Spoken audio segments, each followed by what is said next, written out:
très heureux de nous retrouver au Salon du Livre africain de Paris. L'année dernière, nous étions représentés. Cette année, vous vous rendez compte que le ministère de la Culture et de la Francophonie a fait fort encore. J'allais dire, la Côte d'Ivoire a fait encore très fort avec près de 10 maisons d'édition.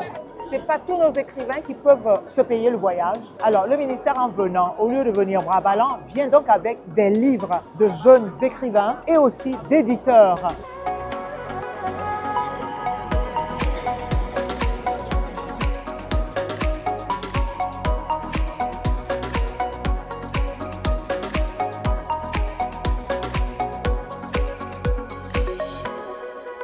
Je suis là parce que je suis le lauréat du Grand Prix Bernard Dadier l'année 2024. Donc à cette occasion, le ministère a bien voulu m'intégrer dans la délégation du ministère. C'est ma première fois de participer au Salon du Livre africain de Paris et tout l'honneur est pour moi. J'en suis vraiment heureux. Noir, oui. Avec la bougie. Donc ici, on a une mise en avant du carnaval. Oui. Et pour dire qu'en Côte d'Ivoire, il y a aussi la culture du carnaval.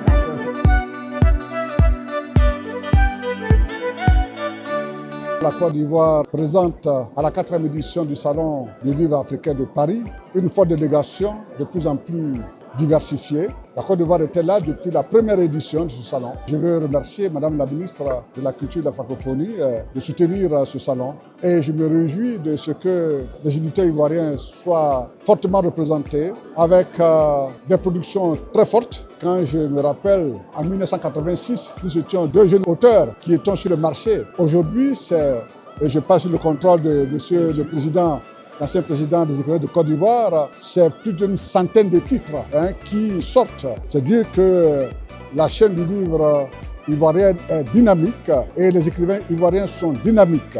Je veux saluer mes collègues écrivains, je veux saluer mon pays et dire que leur présence ici au Salon du Livre africain est remarquée et remarquable et nous souhaitons que la Côte d'Ivoire soit toujours là.